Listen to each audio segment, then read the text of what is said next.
You ever keep checking your phone after you post something, hoping this time somebody finally says something back?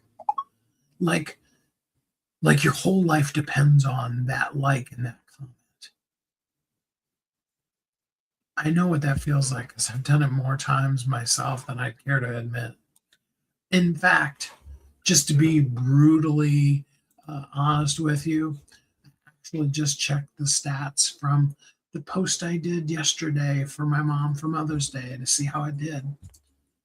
There's also the other side to that.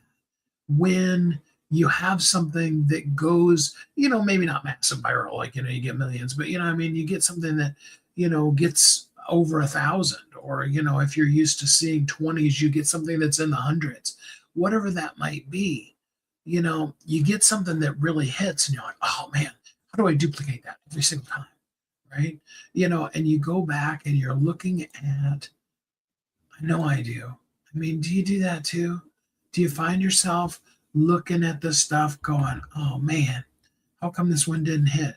And then you're, taking all the data and looking at all the analytics and trying to figure out how can I duplicate this without just, posting the same thing over and over and over again. Because you know that if you actually posted the same thing over and over again, it's not going to have that same impact either, but you want it to. So where does that come from? I mean, I think a lot of us have been, I know I have, I'm sure maybe you've felt it too, have been hurt. We've had friendships, even relationships that went south on us, that didn't turn out the way that we thought they were supposed to.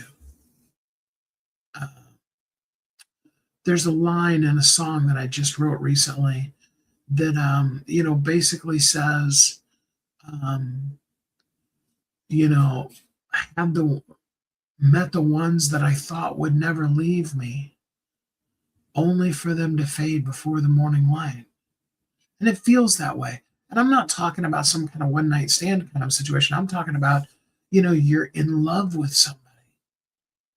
You have that close, deep, intimate relationship with the person. And then it ends. It ends in that kind of a way that you weren't prepared for, you weren't expecting. And your life changes without you really having any control over it. Not really. Because we can't impact somebody else's free will and the things that they do in their own life. We can only control ourselves. We can only deal with who we are and what we're doing. And sometimes that's really tough.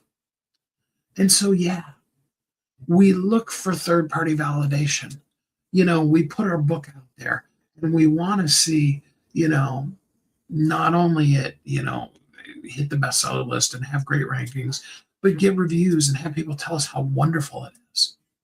We put a post out there, and what we really want the post to do, in spite of all the things I've said about going viral, we really do want it to.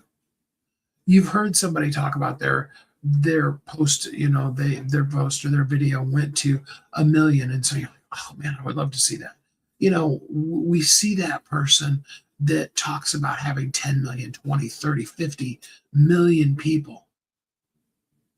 And it creates that feeling inside of us. And we almost feel less than if we don't have a post that does that same thing. You ever felt that way? Checking the phone, just hoping, jumping on top of somebody if they do comment. It's like, oh, thank you so much for commenting. I appreciate it. You're looking up the people who, gave you the thumbs up and you're like, thank you for liking my post. I really appreciate you. Whack, whack, whack, whack, whack. You're like my puppy whenever I've got food and she's like, oh, you're my very, very favoritist to everybody in the whole entire world. So my question for you is, what's something that's a rejection or a silence that slowly trained you to stop doing what is naturally just who you are. Hey, Josie, glad to have you here with us. I'd really like to hear from you. What is that something, the rejection or the silence, that slowly trained you to stop doing naturally what you are? I look forward to hearing from you. And yes, I will hop on your comments and be like, oh, thank you for commenting. Quack, quack, quack. Okay. I appreciate you so much. I hope that you are happy, you're safe, you feel warm and loved inside, that life is going so wonderful for you today. And until we're together again tomorrow, that you have a great week.